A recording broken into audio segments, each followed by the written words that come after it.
سنايبر وولف اليوتيوبر اللي خدعت الملايين، فضيحة هزت اليوتيوب وفيديو ممنوع هيخليك تصرخ. طب ازاي ده حصل؟ جهز نفسك وخليك معايا عشان تعرف القصة بالكامل. اليوتيوبر دول نجوم زمانهم، تأثيرهم علينا بيخلي الواحد يحبهم اكتر من الممثلين والمذيعين، عشان بنشوف شخصيتهم الحقيقية قدام الكاميرا، او على الاقل ده اللي وصل لنا وده اللي احنا بنفكر فيه. بس مش كل اليوتيوبرز زي ما احنا فاكرين. النهاردة هنتكلم عن سنايبر وولف، ملكة اليوتيوب اللي الجمهور كرهها فجأة. هنكتشف الجانب المظلم بتاعها اللي خلت الناس تتريق عليها وتكرهها، وفيديو غريب قوي قررت انها تمسحه لما المتابعين رجعوا فجأة يكتشفوه. وصدقني هتتصدم لما تعرف ازاي اليوتيوب سايب الفيديو ده لحد النهارده. بس لو عايز تعرف كل ده كمل معايا للاخر. سنايبر وولف واللي اسمها الحقيقي ليا، ودي واحدة من اكبر اليوتيوبر في العالم، عندها اكتر من 34 مليون مشترك. بدأت الاول بمحتوى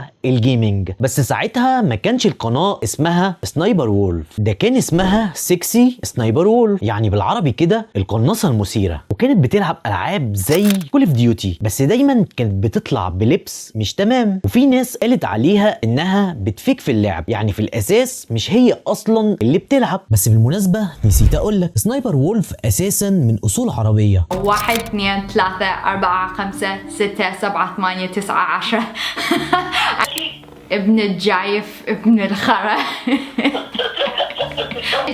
شلونك ماما؟ I'm زينة. That means I'm good. It's like Nami.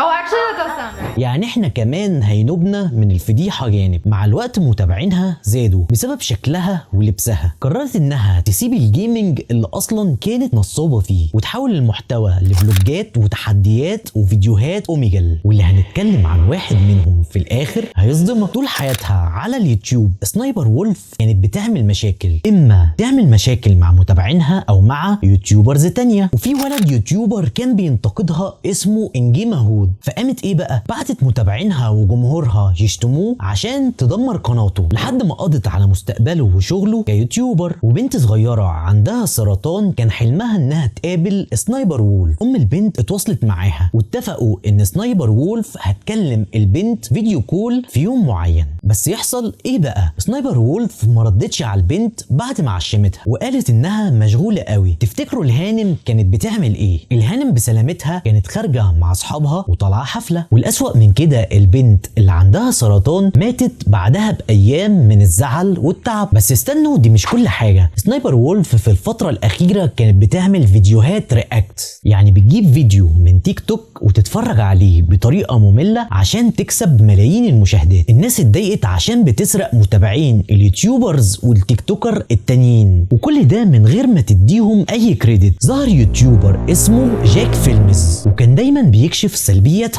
وفي يوم 13 اكتوبر 2023 نزلت ستوري على انستجرام وقالت لجمهورها عايزين نروح اقابل جاك، اهو على بعد 5 دقايق مني. وبعدها راحت لبيته وصورت البيت والعنوان ونزلته على الستوري. Alright, right in front of your house.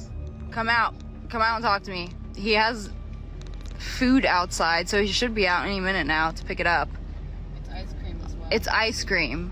تخيلوا بقى ان في الوقت ده كان عندها 5 مليون متابع، يعني اي حد لو كان راح بيت جاك كان ممكن يحصل له حاجة. والموضوع ده انتشر واشتهر، وصحف كتير اتكلمت عنه، واليوتيوب اضطر يتدخل ويعاقبها ووقف ارباحها على القناة. بس ايه بقى، الهانم طلعت تعتذر وقالت انها ما كانتش قصدها تأذي، فرجعت تنزل فيديوهات رياكت على قطط بتقع من فوق السرير. في الوقت ده اليوتيوب رجع لها الاعلانات على فيديوهاتها وارباحها رجعت تشتغل من تاني. بس النصيبة اللي هتخليك تقول يا لهوي، الفيديو اللي الناس حفروا وطلعوه من قلب قناتها، وده كان فيديو اوميجل قديم. واللي ما يعرفش اوميجل ده برنامج بيطلعوا فيه لايف زيه زي التيك توك. سنايبر وولف كانت قاعدة بتهزر، وفجأة بنت عندها 18 سنة قامت وقلعت هدومها. كل ده كان في قلب اللايف. والمصيبة الأكبر إن سنايبر ما منتجتش الفيديو، سابت الفيديو زي ما هو ونشرته، ولا حتى اليوتيوب اداها انذار واتكلم معاها كأنه بيقول لها هاتي كمان اللي عندك.